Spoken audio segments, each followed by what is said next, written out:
महापुराण प्रथम स्कंद अध्याय 13 श्लोक संख्या 50। श्रीधरी बंशीधरी टीका।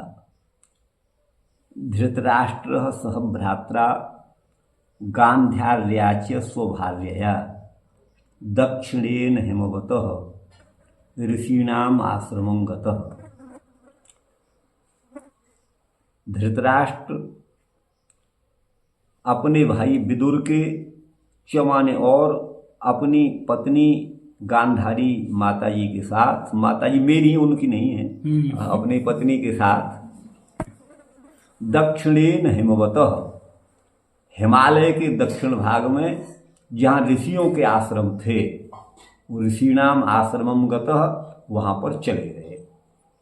श्रोतो भी सप्तभिर्यावै स्वरधुनी। यहाँ पर दक्षिणेन, दक्षिण हिमालय के दक्षिण में, तो दक्षिणेन मान दक्षिण भाग में, हिमालय जहाँ है ना उससे दक्षिण। तो तृतीयांत है ना? हाँ तृतीय है ना, तो ये दक्षिणेन अव्यय है। अच्छा अव्यय है ना, ठीक है। अच्छा, श्रोतो भी सप्तभिर्यावै स्वरधुनी, या माने जो, स्वरधुनी माने देव नदी गंगा है, वही माने वस्तुतः जहाँ 7 भागों में, सब 7 स्रोतों के द्वारा सप्तधा 7 रूपों में जहाँ बटी हुई है, विभक्त हो रही है, जहाँ 7 गंगा की धारा है, वो हिमालय के दक्षिण में है। तो वहाँ पर जो है हिमालय के निकट जहाँ ऋषियों के आश्रम है, वहाँ पर ये जो है धृतराष्ट्र विदुर और माँ गांधारी के साथ पहुँच गए हैं। स्रोतो भी, अच्छा ये तो मैंने कर दिया। अच्छा ये, अरे ये मैंने इसी में जोड़ दिया। हाँ, सप्ता नाम प्रीतये नाना सप्त स्रोतः प्रचक्षते। एक बार और यहाँ से। हाँ, स्रोतो भी सप्तवीर्यावै, जो अपने, या माने जो देव नदी, स्वरधुनी माने देव नदी गंगा है, वो 7 स्रोतों के द्वारा यहाँ 7 रूप में व्यधात्मा ने पटी हुई है। वो 7 की, सप्ता नाम प्रीतेन, 7 की प्रीति के लिए वो नाना रूप में हो गई, माने 7 रूपों में एक ही गंगा हो गई, इसीलिए वहां उसको सप्त स्रोत भी कहते हैं। प्रचक्षते स्नात्वानुसवनम तस्मिन् हुत्वा चाग्निन यथा विधि अपभक्य उपशांतात्मा स आस्ते विगतैषण। भीष्म, इन्होंने, धृतराष्ट्र ने स्नान किया, अनुसवन किया, उनमें तस्मिन माने उसमें माने, और जो कार्य हैं संध्या वंदन आदि के जो कार्य हैं ना वो किए, और हवन भी किया। हुत्वाच अग्नि ने यथाविधि, अग्नि में जो यथाविधि हवन भी किया, और वो निराहार रहे, केवल जल का ही भक्षण किया। अपभक्ष्य उपशांतात्मा, उनका अंतःकरण शांत हो गया था। स आस्ते विगतैषण, उसकी सारी ऐषणा माने इच्छाएं उनकी धृतराष्ट्र की वो छोड़ दी थी, उनको समाप्त कर दिया था, और इस प्रकार आस्ते माने वहाँ उपस्थित हो गए। आसन को भी जीत लिया, जितश्वास प्राणायाम के द्वारा वायु पर भी, प्राणवायु पर नियंत्रण किया। प्रत्याहृत षडिंद्रिय, 6 इंद्रियां, 5 ज्ञानेन्द्रियां और 6वां मन, ये 6 इंद्रियों का उन्होंने प्रत्याहार कर लिया। माने वो जो सांसारिक विषयों में हमारी इंद्रियां जाती हैं, रूप रस आदि में, और मन नाना प्रकार के विषयों में जाता है, मन सहित उन सब इंद्रियों को अपने वश में कर लिया। हरि भावनया, भगवान का चिंतन करने से, ध्वस्त रजस सत्व तमोमल, उनका रजस सत्व और तम अर्थात प्रकृति के 3 गुण हैं। इस त्रिगुणात्मक संसार में रहकर के जीव नाना प्रकार के बुरे और भले कर्म करता है, तो इसलिए इस मल को, प्राकृत मल को, प्रकृति के संग से जो दोष हुए हैं उनको उन्होंने ध्वस्त कर दिया। विज्ञानात्मनि संयोज्य क्षेत्रज्ञ प्रविलाप्य च, विज्ञान रूपी आत्मा में। देखिए, विज्ञान पद का प्रयोग उपनिषदों में जीव के लिए भी और बुद्धि के लिए भी है, ठीक है ना। तो विज्ञानात्मनि माने विज्ञानात्मा, या क्षेत्रज्ञ के लिए भी आप किया गया मानिएगा, क्योंकि दोनों ही सप्तम्यंत हैं, दोनों का समानाधिकरण है। परमात्मा के लिए भी मानिएगा, विज्ञानात्मा है ना। क्षेत्र, वैसे क्षेत्रज्ञ जीव को कहते हैं, आप यूँ मानिएगा, वो ज्ञान स्वरूप होने से विज्ञान ही जिसका स्वरूप है, इसलिए जीव को विज्ञानात्मा कहा, और जीव ही क्षेत्रज्ञ है। जीव ही माने इस शरीर में जो बैठा हुआ शरीराभिमानी चेतन जीव है वो क्षेत्रज्ञ कहा जाता है। तो क्षेत्रज्ञ जो विज्ञानात्मा है उसमें संयोज्य माने संयुक्त कर दिया और प्रविलाप्य उसी में विलीन कर दिया। ब्रह्मणि आत्मान माधारे, इस अपनी आत्मा को आत्मा में सारे उनको लीन कर दिया। आप यूं मानिएगा ये संसार की वासनाओं से अलग हो करके केवल आत्म स्वरूप में वो अवस्थित हो गए। यही प्रविलीन करने का मतलब है, या घोल मतलब नष्ट करने का यही मतलब है। और ब्रह्मणि आत्मान माधारे, और स्वयं अपनी आत्मा को उन्होंने अपने आधारभूत ब्रह्म में, आधारे ब्रह्मणि आधारभूत परमात्मा में स्वयं अपनी आत्मा को उसी तरह से माने डुबो दिया, विलीन कर दिया जैसे घटांबर मेवांबरे। जैसे घटांबर, अंबर आकाश को कहते हैं, अंबर वस्त्र को भी कहते हैं, श्वेतांबर पीतांबर, अंबर आकाश का नाम है। यहाँ पर घट के अंदर दिखाई देने वाला जो आकाश है वो घटाकाश है। और घट को वहां से हटा दो तो घटाकाश की उपाधि नष्ट हो जाएगी, वो घटाकाश महाकाश में ही मिल जाएगा। पहले से ही मिला हुआ है, वो अलग था ही नहीं, लेकिन जो औपाधिक भेद हो रहा था वो फिर नष्ट हो जाता है। तो घटांबरम विवांबरे इसका ये मतलब है। बस इस पर विवेचन ज़्यादा नहीं करूँगा, फिर कोई प्रकरण हुआ तो यहाँ आगे करूँगा, यहाँ आएगा। तो ध्वस्त माया गुणोदर को, माया के गुणों का जो उदर्क माने परिणाम ये जो जगत है वो उनके अंतःकरण से चित्तवृत्ति से निकल गया, ध्वस्त हो गया। और निरुद्ध करणाशय, और करण माने अपनी इंद्रियों के जो विषय हैं उनको उन्होंने रोक दिया। अपनी इंद्रियों से वो बाह्य जगत का चिंतन नहीं कर रहे थे। निवर्तिता खिलाहार, समग्र आहार का अर्थ एक तो ये है उन्होंने खाना पीना छोड़ दिया, और दूसरा अर्थ ये है कि इंद्रियों के आहार तत्तद विषय हैं, रूप रसादिक हैं, चक्षु आदि के, उनको छोड़ दिया। निवर्तिता खिलाहार आस्ते स्थाणु विवाचल, वह अचल स्थाणु के समान अचल भाव से, स्थाणु कहते हैं वस्तुतः खूंटे को, और स्थाणु नाम भगवान शंकर का भी है। स्थाणुम वंदे भवच्छिदे, संसार का छेदन करने के लिए मैं स्थाणु माने भगवान शंकर को भजता हूँ, उनकी शरण में जाता हूँ, शरणापन्न होता हूँ। तो यहाँ स्थाणु के समान, स्थाणु कहते हैं एक जगह कूटस्थ अविचल रहने वाला, वो अपने स्वरूप से न हटने वाला। ब्रह्म अपने स्वरूप से च्युत नहीं होता। तो जैसे स्थान अचल जो है पर्वत एक जगह पर बैठा हुआ होता है, उसी तरह से वो भी ब्रह्म में अचल भाव से स्थित हो गए। तस्यांतरायु, अब इसको ले लें, इसी को कर दीजिए।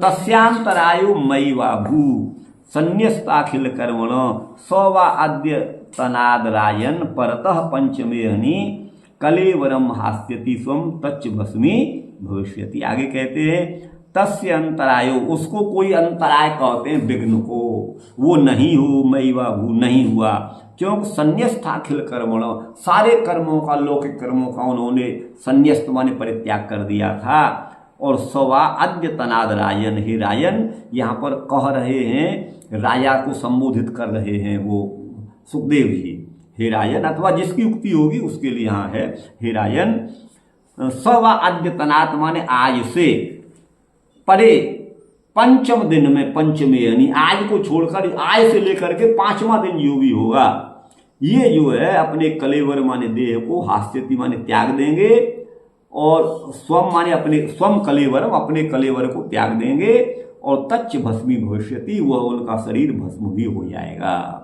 दह्य माने अग्निभिर देह, जब देह उनका अग्नि के द्वारा जल जाएगा तो पत्यु पत्नी, किसका देह? पत्यु, अपने पति गांधारी के पति धृतराष्ट्र का, पति धृतराष्ट्र का देह अग्नि के द्वारा जल जाने पर उनकी पत्नी सहोटजे, उटज झोपड़ी को कहते हैं, घास फूस की झोपड़ी, सहोटजे, उटज में, उटज के साथ बहिस्थिता पति। तो मतलब यहाँ मतलब नहीं समझ में। सहोटजे, उटज कहते हैं झोपड़ी। हाँ। उटज माने झोपड़ी, माने दार्भम मुंचत दार्भम मुंचत उटज पटलम बीत निद्रो मयूर। उटज पद का प्रयोग अभिज्ञान शाकुंतल में झोपड़ी के लिए किया है, घास फूस की बनी हुई झोपड़ी। तो वो कहीं घास फूस की झोपड़ी में वहां रह रहे थे, ये मतलब है। सहोट ये बहिस्थिता, उसके बाहर खड़ी हो गई जो साध्वी थी। और तम अग्निम अनुवेक्षति, पति जिस चिता में जल रहे थे धृतराष्ट्र, उसी में प्रवेश करने के लिए उद्यत हो गई। अनुवेक्षति विदुरस्तु तदाश्चर्यम निशाम्य कुरुनंदन। हे कुरुनंदन, हे युधिष्ठिर जी, विदुर जो है उस आश्चर्य को सुन करके हर्ष शोक युतस तस्मात्, उनको शोक भी हुआ और हर्ष भी हुआ। हर्ष तो इस बात का हुआ कब पांच भौतिक जड़ देह से ये मुक्त हो गए और भगवत तत्व को प्राप्त हो गए, इसलिए तो हर्ष हुआ। और शोक इसलिए हुआ कि उनके वो भाई थे, विदुर जी के भाई थे। तो हर्ष शोक युतः तस्मात् गंता तीर्थ निसेवक। तस्मात् माने उस स्थान से वो गंता माने चले जाएंगे, या जो माने चले गए। अब हमारे लिए तो हम तो यही कहेंगे चले गए, वो तीर्थों का सेवन करने के लिए। गांधारी और वो दोनों जल के भस्म हो गए चिता में। अब आगे इत्युक्त्वा, ऐसा कह करके अथ आरोहत स्वर्गम। आरोहत स्वर्गम, स्वर्ग में आरूढ़ हुए तुम्बुरु के साथ नारद जी। युधिष्ठिरो वचस्तस्य, युधिष्ठिर ने उनके वचन को हृदय कृत्वा, अपने हृदय में धारण करके अजहाच्छुच, शोक को त्याग दिया। इति श्रीमद्भागवते महापुराणे प्रथम स्कंदे विदुरोक्त्या धृतराष्ट्र मोक्ष वर्णनम नाम त्रयोदशो अध्याय। आइए अब यहाँ आते हैं, कौन सा है ये? 50वां है, ये 50वां है। तदेवं श्रीधर शोक मास्थाम च निवार्य, शोक और आस्था को दूर करके जिज्ञासु उसके लिए यथावृत्तम, जैसा वृत्तांत था उसको कथयति माने कहते हैं। षड्भी 6 श्लोकों से धृत है ना। हेमवतो दक्षिणे भागे, हिमालय के दक्षिण भाग में, वो दक्षिणेन का मतलब है दक्षिण भाग में। तदपि कुत्र, वो कहाँ है? तो बोले श्रुतो भी, जहाँ प्रसिद्ध है स्वरधुनि माने गंगा, सा माने वो आत्मान माने अपने को, यत्र माने जहाँ 7 भागों में विभक्त करती है। क्या अर्थ है? नाना पृथक सप्तभी स्रोतों भी, नाना माने अनेक पृथक पृथक 7 स्रोतों के प्रवाहों के द्वारा, प्रवाहों से 7 ऋषियों की प्रीति के लिए, सप्तर्षियों को प्रसन्न करने के लिए 7 भाग में उन्होंने बांटा गंगा जी ने। अतएव वह तीर्थ सप्त श्रुत नाम से कहा जाता है, बदंती। तत्र तेन कृतमष्टांग युगमाह, वहां उन्होंने अष्टांग योग किया। किसने? धृतराष्ट्र ने। स्नात्वा 4 श्लोकों के द्वारा। तत्र स्नानम होमो अपभक्षणम चेति नियमा, स्नान किया, होम किया, जलपान किया, ये तो नियम कहे गए हैं। भक्ष्य के स्थान में अपाम स्वीकारात, केवल खाने के स्थान पर जल ही है। अपभक्ष्य माने उपशांत आत्मा हो गया है, शांत, आंता माने अंतःकरण, जिनका अंतःकरण शांत हो गया है। विगता पुत्राद्येषणा, पुत्र आदि की येषणा जिनकी समाप्त हो गई है, ये यम यहाँ पर है। यम जिज्ञास जितासन इत्यादि के द्वारा आसन प्राणायाम प्रत्याहार इनका कथन है। ये योग मार्ग का ही वर्णन है। बताइए श्रीधराचार्य जी योग का कितना आदर कर रहे हैं, और वेदांत में योग का खंडन किया है, जगह जगह सांख्य का खंडन किया है। अब यहाँ आप देखिए कितना आदर है। अच्छा, हरे भावना से एक बार यहाँ से ये यमा को मैं थोड़ा समझा नहीं। विगता पुत्राद्येषणा माने उन्होंने यम नियम अष्टांग योग का पालन किया धृतराष्ट्र ने। बोले यम का कहाँ किया? तो बोले जिसकी ऐषणा, पुत्र आदि की ऐषणा विगत माने नष्ट हो जाती है, वो यम ही है। अच्छा। तो धृतराष्ट्र की भी वो पुत्र ऐषणा चली गई थी, पुत्र वो दूर हो गया था। अच्छा, और ये जितासन इत्यादि के द्वारा आसन प्राणायाम प्रत्याहार का भी उन्होंने साधन किया था। ये अष्टांग योग कहे गए हैं। हरि भावना से ये धारणा भी कही गई है, माने भगवान का चिंतन।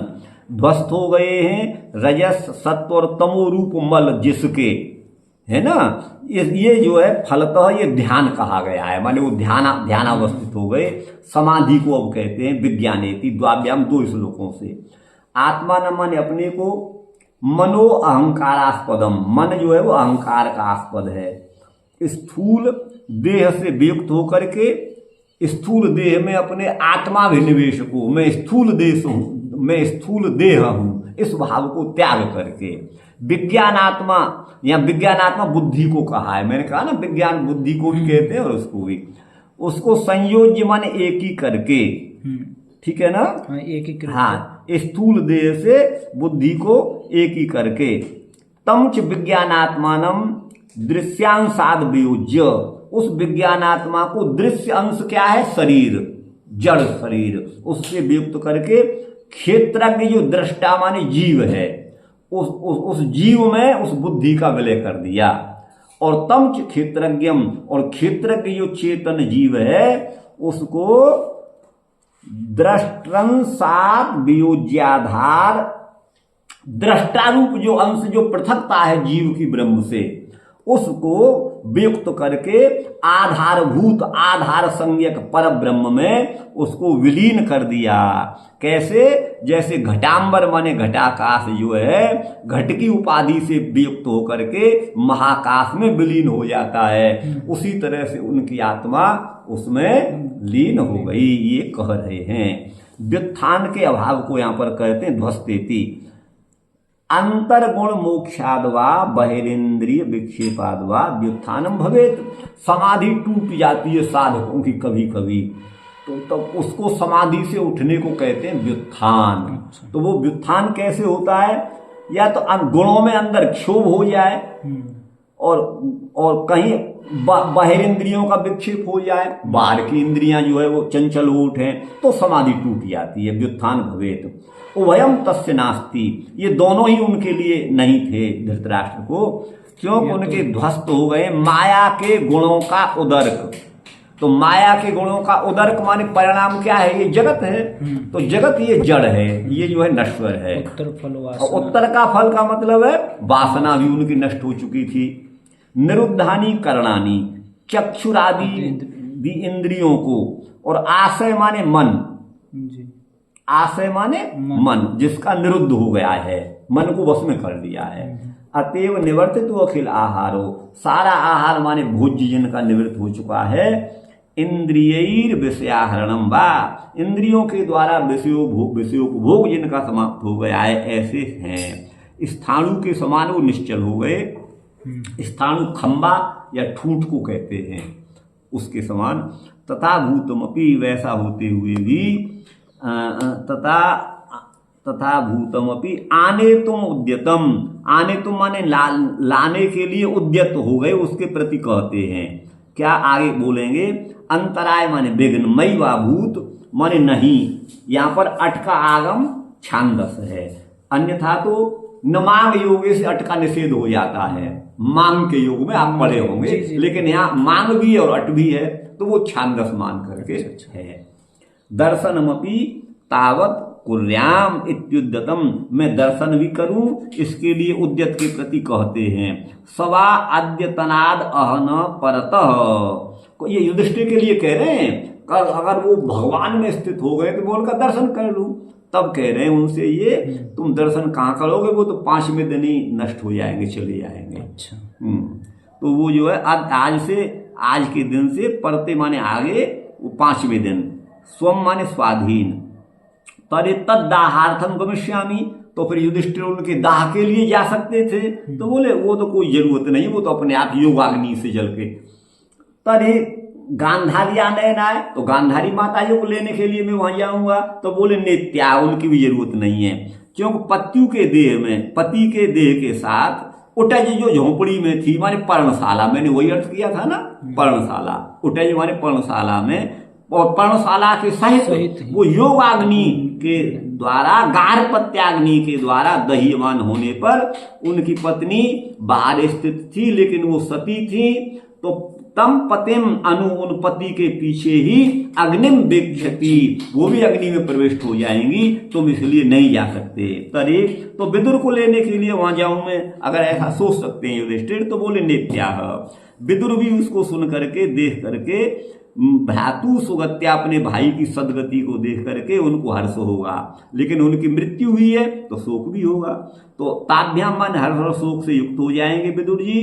तस्मात् स्थानात्, उस स्थान से तीर्थों का सेवन करने के लिए वो चले जाएंगे। गंता माने गमिष्यति, सोचह माने शोकों को, ये है ये हो गया इनका। अब आइए इनका क्या है। बंशीधर जी यहाँ से ये है ना हम वेद गति पितरो, ये युधिष्ठिर की युक्ति है कि मैं अपने माता पिता माने गांधारी और धृतराष्ट्र की क्या गति है मैं नहीं जान पा रहा हूँ।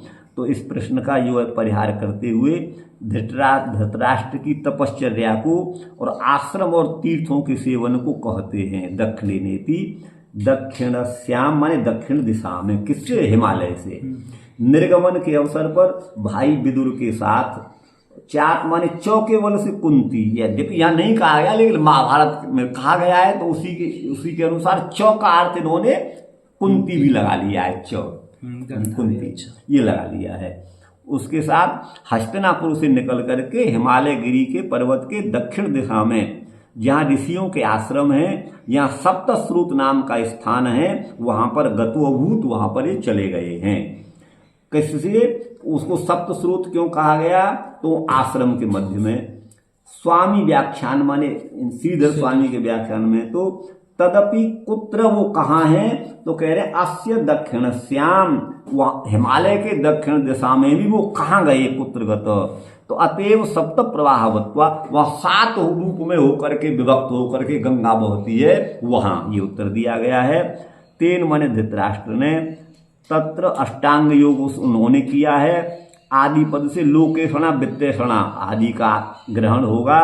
आस्ते या जो भूतकाल की क्रिया में भी लट का प्रयोग किया गया है। इस श्लोक में आप देख सकते हैं, ये श्लोक है 52वां श्लोक है। आस्ते विगतैषण, क्योंकि जब ये तो यहाँ भूतकाल की क्रिया में वर्तमान का प्रयोग है, अन्यथा उक्तार्थ का विरोध हो जाएगा। अनुसवन का मतलब है त्रिकाल संध्या। अपि माने और भी, मयीति मुझ में, मृत्यु कालीन अनिष्ट विषय प्रश्नम, मृत्यु के समय में अनिष्ट विषय के प्रश्न को परिहार करते हुए कहते हैं धृतराष्ट्र उक्त विधिना माने उक्त विधि से तप करते हुए अभ्यास में पाठव माने प्रवीणता के द्वारा जितास्वन हो गए, माने स्वस्तिक आदि आसन को उन्होंने जीत लिया। ये स्वस्तिक आसन विशेष है, उन्होंने प्राणवायु को जीता। जितस्वा प्राण यवान, विषयों से प्रत्याहृत कर दिया, निवर्तित कर दिया 6 इंद्रियों को, इसीलिए प्रत्याहार भी उन्होंने कर लिया। और अपने देह में जो भूत हैं उनके क्रम से कारणों में उन भूतों का प्रवेश करा दिया, जो जहां से उत्पन्न होता है उसी में विलीन होना। प्रवेश से आत्मानम अहंकारम, अपने अहंकार को विज्ञानात्मा माने महत्त्व बुद्धि में संयोज करके माने भावना कही है उन्होंने, और तच्च वाले उसको विज्ञानात्मा को बुद्धि को आत्मा क्षेत्रज्ञ में, तो विज्ञानात्मा बुद्धि को क्षेत्रज्ञ जीव में, यहाँ भी क्षेत्रज्ञ का अर्थ जीव किया है। यद्यपि भगवान ने कहा है ना क्षेत्रज्ञ चापि माम विद्धि, वस्तुतः क्षेत्रज्ञ और भगवान का अंतर है, पर वो कहने की बात इसलिए है क्षेत्रज्ञ मुझे समझो, क्षेत्रज्ञ जो कुछ कर रहा है वो मेरी आज्ञा से कर रहा है, मैंने जिस शरीर में डाला है उसको कर्मों के अनुसार वहीं वो रहेगा, और जहां वो है वहां मैं भी हूं। इसलिए क्षेत्रज्ञ चापी, चौपद से वो भिन्न ही है। इसका अर्थ ये नहीं कि जीव ब्रह्म एक हो गए। हाँ, तो जीव यहाँ भी अलग अर्थ कर रहे हैं, उसको प्रविलाप के माने उनको लगा करके संयुक्त है ना, संयुक्त करके विभाग माने करके उस क्षेत्रज्ञ को ब्रह्म में, यहाँ देखिए ये भी अलग मान रहे हैं बंशीधरी जीव ब्रह्म को संयुक्त करके अपने को, अपना जो स्वदेह स्थम अंतर्यामिणम, अपने देहस्थ जो अंतर्यामी है आधार है, वो आश्रयगतत्व भगवत आश्रय तत्व भगवती, जो अपने आश्रय हैं ऐसे भगवान में है ना। अंशिनी माने जो अंशी हैं, जीव अंश है, भगवान अंशी हैं, अंशी रूप भगवान में संयुक्त करके विभाव्य माने करके, और अंतर्यामी भगवतो ऐक्यमेव प्रसिद्धम, इसलिए उस ये क्या है, विभाव्य ननु अंतर्यामी भगवतो रैक्यमेव प्रसिद्धम, माने अंतर्यामी और भगवान का एकत्व ही प्रसिद्ध है, ये सत्य है। तो कहते हैं ऐक्येपि, जीव ब्रह्म के एक होने पर भी औपचारिक भेद है, ऐसा ये मानते हैं। और हम ये मानते हैं कि औपचारिक अभेद है, वास्तविक ही भेद है। यानी वास्तविक भेद नहीं होता, औपचारिक भेद होता तो जीवात्मा का फल ब्रह्म को ही भोगना पड़ता, लेकिन ऐसा नहीं है। अच्छा, उपाधिस्थ आकाश जो है वो निरुपाधि आकाश में, जैसे घटाकाश महाकाश में वस्तुतः सर्वव्यापकत्वाद ऐक्यम, ब्रह्म तो सर्वव्यापक है, आकाश तो सर्वव्यापक है, घटा एक देशी है, घड़ा एक देशी है, ये दृष्टांत यहाँ दिया हुआ है।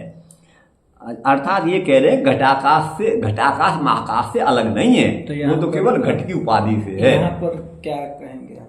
इसमें तो बहुत कहना है, हमें बहुत कहेंगे, 1 घंटा लग जाएगा। संक्षेप से ये बता रहे हैं कि उसी ब्रह्म में जहाँ हमारा अंतःकरण है, जो हमारे अंतःकरण, मैं यहाँ पर बैठा हुआ हूँ, तो यह आकाश, जितना आकाश है ना, वो मेरी आत्मा हो गया। और जहाँ आप बैठे हुए आपके अंतःकरण में जो उस ब्रह्म का प्रतिबिंब है, वो आपकी आत्मा हो गया। ध्यान दीजिएगा। तो इसमें एक तो ब्रह्म के टुकड़े टुकड़े हो गए, और एक ब्रह्म तो धर्म में लगा हुआ है, दूसरा अधर्म के ही रट लगा रहा है, ये आपत्ति आएगी। दूसरा, मैं बड़ा पापी हूं तो मेरा अंतःकरण बड़ा अपवित्र है, कर्म मैंने अभी इस देश में गलत किया, इस स्थान में बैठ करके किया, और कालांतर में मैं इस देश को छोड़ करके वहां सरक जाऊं या दूसरी जगह चला जाऊं। तो जिस जीव ने इस स्थान पर जो आकाश है उससे उपहित, उसी अंतःकरण मेरा उसी के अंतर्गत था, वही मेरे अंतःकरण में आकाश था, तो उसने जो पाप किया था, अब तो वो अंतःकरण उस जगह को छोड़ चुका है, उस आकाश को छोड़ चुका है, अब वो दूसरी जगह चला गया, तो अब उसी को भोगना पड़ेगा। बेटा को किया तो इस आकाश में था, इस कमरे के आकाश में किया था, अब भोगना उसको पड़ेगा। तो ये हो जाएगा पोंपोवाई का राज्य। इसलिए यह दृष्टांत बिल्कुल विषम है। इसकी केवल इतनी ही सार्थकता है कि महाकाश की अपेक्षा अत्यंत स्वल्प है घटाकाश। वस्तुतः अभेद जीव और ब्रह्म का है ही नहीं, और अभेद, अगर जीव ब्रह्म हो गया ना, तब तो फिर उसकी मृत्यु, अपने स्वरूप का नाश हो गया, और ब्रह्म स्वरूप वो हो गया, तो जीव के स्वरूप का तो नाश हुआ ना, फिर अयोनित्य का सिद्धांत गड़बड़ा जाएगा। इसलिए घटाकाश वाली केवल ये कल्पना है, वेदांत में कहीं, मूल वेदांत में, दर्शनों में इसका कोई स्थान नहीं है। ये केवल तो अद्वैतवाद की रक्षा के लिए वेदांत सार में ये सब ये है, और कुछ नहीं। चलिए अब ये आगे, अधुना स्थाणु रिवाचल आस्ते। स्थाणु माने खम्बा, ठूंठ आदि की तरह वो अचल हो गए। उस समय मृत्यु के समय, मृत्यु काल में आसीद माने हो गए। अच्छा, अतस्त्वयि समल क्या है, समलम आशंस मानो गंगायाम न अपतत। तुम यह जो आशंका कर रहे थे, वो गंगा में तो कूद कर उन्होंने अपनी जान झोंक दी, मेरे पिता माता ने, धृतराष्ट्र गांधारी, ऐसा नहीं है ना। अच्छा, ब्रह्मार्पण बुद्धि से, बुद्धिया संन्यस्त समस्त कर्मणों, सारे कर्मों का त्याग कर दिया। तो धृतराष्ट्र जो थे वो त्वमपि तपो विघ्नो मां भूत, तुम भी तपस्या में विघ्न मत मनो, ये तात्पर्य है। इस समय उनके मृत्यु काल को कहते हैं सवा अद्यतनात्, माने आज से 5 दिन के परे, 5वें दिन जब आएगा तो अपने शरीर को वो त्याग देंगे, अर्थात त्याग दिया। यहाँ हास्यति का अनुवाद इन्होंने जहऊ किया है। ये जहऊ लिट लकार का है, भूतकाल का, और हास्यति त्यागेंगे भविष्य का है। भूत में यहाँ लिट है, देखो वही बात कह दी ना, यहाँ भूत में लिट है। तच्च भस्मी भविष्यति, भस्मसाद अभूत, भस्म हो भी गया। लिट जो है पूर्वत है। अत्र स्कांदीय वाक्यमपि प्रमाणम, स्कंद पुराण का वाक्य भी यह प्रमाण है। तांस्तदा नारदो विद्वान क्षमयावास, है ना, समयामास धर्मविद उक्तोत्तमाम गतिम तेसाम निष्ठाम तात्कालिकीम तथा। ये लिखा हुआ है स्कंद पुराण में तांस तथा नारदो, उनको तदा माने उस समय जो नारद ने, जो विद्वान थे, जो धर्म के वेत्ता थे, उन्होंने समयामास माने सांत्वना दी। किसको? विदुर जी को। युधिष्ठिर जी को हाँ, ये युधिष्ठिर जी के बारे में होगा। हाँ, अथवा ये आगे से और मालूम पड़ जाएगा। उक्त्वा उत्तमाम गतिम, उनकी उत्तम गति को कह करके और उनकी जो निष्ठा माने ब्रह्मनिष्ठता को तात्कालिक उनकी जो हुई उसको उन्होंने कहा। तथा च तत्कलेवरमेव भस्मी भविष्यति, उनका कलेवर ही नष्ट हो जाएगा। न तु स शून्यता नेष्यति, वह शून्य नहीं होगा, माने वो नष्ट नहीं हो जाएंगे, शरीर ही नष्ट होगा, चेतन आत्मा नहीं होगा, क्योंकि चेतन जो है वो नित्य तत्व है। परः स्यात् पूर्व परयो रीसे शत्रुच पालने इति निरुक्ति। यहाँ पर शब्द है ना जी, माने आय से 5वें दिन परतः ये है ना जी। पर, तो वो पर का अर्थ यहाँ करते हैं पूर्व और पर, इन दोनों अर्थों में भी है। और ईश माने ब्रह्म का भी वाचक पर है, और शत्रु का भी अर्थ पर है, और पालन का अर्थ भी पर है। ये निरुक्ति है इसकी। पत्यु माने धृतराष्ट्र की पत्नी गांधारी। साध्वी शब्द से यहाँ पर कुंती का ग्रहण करना चाहिए, क्योंकि महाभारत में कुंती भी गई है, यहाँ तो गई नहीं है, लेकिन अब यहाँ उसी से संगति बिठाने के लिए च से ले लो कुंती को, है ना, और साध्वी से उनको ले लो। वो साध्वी का अन्वय आप गांधारी के साथ मत लगाइए, ऐसा करके अपनी तिकड़म भिड़ा रहे हैं। वास्तव में दोनों में भेद है, दोनों कथाओं में। अच्छा, तस्य गार्हपत्यादि दग्नयोरपि, जो गार्हपत्यादि अग्नि है वो भी। अच्छा, उस समय हुआ क्या था, जंगल में आग लग गई थी, तो वन को जला डाला था, उसी में जल करके महाभारत के अनुसार कुंती गांधारी धृतराष्ट्र सब नष्ट हो गए थे उसी में। अच्छा। ये है वहां की कथा, आपको बताएं। बनम दग्धुम, वन को जलाने के लिए दावानल, दाव कहते हैं वन को, जी, जी। और वन में लगने वाला अनल माने अग्नि। अग्नि को अनल क्यों कहते हैं? अल माने तृप्ति, और न अलेति अनल, जिसकी नाग्निश तृप्यति काष्ठानाम, कितना भी काठ डाल दो अग्नि झिकेगी नहीं, वो बढ़ती ही जाएगी। आप अनल इसीलिए कहते हैं। तो दावानल के फैल जाने पर वहां मिले हुए मिलता है कि महाभारती आश्रम पर्वणी, महाभारत के जो है महाभारती आश्रमवास पर्व में, आश्रमवास पर्व में इत्युक्त मतो, ये मत कहा गया, उससे कोई विरोध नहीं है। विरोध तो है, लेकिन इन्होंने साध्वी का अन्वय गांधारी के साथ न करके कुंती को ले लिया, और उसी तरह से इन्होंने संगति भिड़ाई है। च से वहां पर कुंती को ले लिया। अच्छा, तस्माद उत्तम गतिम प्राप्तान, वो सभी उत्तम गति को प्राप्त हुए, तो उनके प्रति परलोक को उद्देश्य करके शोक नहीं करना चाहिए। ऐस्य विदुरस्य, है ना जी, धृतराष्ट्र वन प्रवेशात पूर्वतन आचरण प्रकार माह। तो ऐस्य विदुरस्य, ये ऐस्य पद का प्रयोग विदुर के लिए किया है, अर्थात वो आने वाले भविष्य को जानने वाले होने से उनको ऐश्यज्ञ कहा गया है। ऐसे जो विदुर हैं वो धृतराष्ट्र के वन के प्रवेश के पूर्व के आचरण के प्रकार को कहते हैं। तो सर्वज्ञ जो विदुर हैं वो दिव्य ज्ञान के द्वारा भविष्य में होने वाले आश्चर्य को धृतराष्ट्र, पांडव और यादवों का जो निर्याण होगा, जाना होगा, उसको सुना करके, देख करके, निशा में माने देख करके, हरि सामर्थ्य का स्मरण करके, बंधु के मरण के स्मरण से उनको हर्ष भी हुआ और शोक भी हुआ। हर्ष शोकान्वित। सर्वम अनित्यम ईश एव नित्य, सब कुछ अनित्य, भगवान ही नित्य है। ततः तीर्थ यात्रादि तत्सेवैव, तीर्थ यात्रा आदि का सेवन ही ये पुरुषार्थ प्रद है।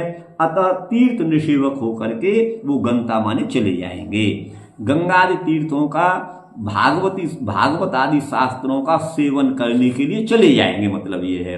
तू शब्द जो है गंगा इति लुटो है ना जी, भूतार्थत्व भेद माह, या लुट का प्रयोग है गंता लुट का प्रयोग है, गंता बनता है गम धातु से, टिप में। अच्छा, भूतार्थत्व भेदमा, उनके भूतार्थत्व के भेद को कहते हैं, है ना, लिट के द्वारा। तू स्याद भेदे अवधारणे, तू शब्द का प्रयोग भेद भी है और अवधारण भी है। तू का अर्थ किंतु ही हम लोग समझते हैं, कहीं तू का अर्थ तो समझते हैं, लेकिन यहाँ भेद अर्थ भी है और अवधारण भी है। स पुनर्धृतराष्ट्र परिसर मागतो अभूत, वो पुनः धृतराष्ट्र के परिसर में यहाँ रहते थे आए, धृतराष्ट्र आदि को देखने की इच्छा से वन में गए हुए भवत्सु माने आप जो हैं, भवतम प्रविश्य, भवतम है ना, जी जी, हाँ, आप वहाँ प्रवेश हो करके, भगवंतम होना चाहिए, भवतम दिया हुआ है, उनमें प्रवेश करके आत्मयी प्रविश्य एकत्व बागत, भगवान के साथ एकता उन्होंने प्राप्त कर ली है। तस्मात् न तस्य गतिर्मया वर्णनीय, मैं उनकी गति का वर्णन नहीं कर सकता हूँ, ये भाव है। यथाश्रुत अर्थ के परिग्रह में तो कल्पांतरीय व्यवस्था के द्वारा ही व्यवस्था बन सकती है। अगर महाभारत में और इसमें भागवत में कुछ भेद है तो कल्पांतर की कथा कह करके वो व्यवस्था बन सकती है। और वो साच अगतिक गति है, तो वही कल्पांतर बात कहते हैं ना, मैं नहीं कह रहा हूँ, ये कह रहे हैं, वो तो अगतिक गति है। कोई रास्ता नहीं दिखे तो चलो यही हो गया होगा, वो कल्पांतर के माथे मर दो उसे कल्पांतर के माथे मर देते हैं। कल्पांतर कहने वाले को यहाँ लताड़ रहे हैं, ये जो है बंसीधर जी, वो तो अगतिक गति है। जहाँ कोई रास्ता नहीं तो अगतिक गति वो कह दो, उसके ऊपर मर दो। हमारी बात आपको कोई मिथ्या नहीं मिलेगी जो हम बोलते हैं, आपको बताते हैं।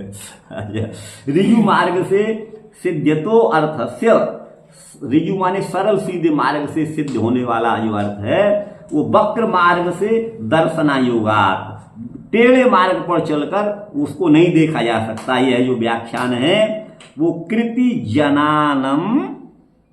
जनानंद करम, कृति जन करने वाले जो मनुष्य हैं उनको आनंद करने वाला है। इति समान इस प्रकार प्राय करके नारद और तुम्बुरु के साथ आए ना, तो वो तुम्बुरु नाम का एक गंधर्व है। तुम्बुरु माने नारद और तुम्बुरु जो गंधर्व हैं वो सदैव संगति, उनकी सदैव संगति है, वो साथ ही रहते हैं। ये द्योतन करने के लिए सतुम्बुरु कहा गया है। ऐसा कहने पर सतुम्बुरु के स्थान पर सह तुम्बुरु ऐसा कह दिया है, क्योंकि यहाँ सह को स आदेश हो जाता है, तो इसलिए ऐसा कह दिया गया है। इति श्री भागवत भावार्थ दीपिका प्रकाशे प्रथम स्कंदे त्रयोदश अध्याय। कृष्णाय वासुदेवाय हरे परमात्मने प्रणत क्लेश नाशाय गोविंदाय नमो नमः। हम लोग बड़े अल्पज्ञ हैं और इस महान शास्त्र का विवेचन करने के लिए हमें अवसर मिला है, तो हमारा सौभाग्य भी है, लेकिन हम इसके योग्य नहीं हैं, लेकिन फिर भी कुछ अपना मत दे रहे हैं। इसमें जो गलती होंगी वो विज्ञजन क्षमा करेंगे और हमें सूचित करेंगे, हम उनको सुधारें।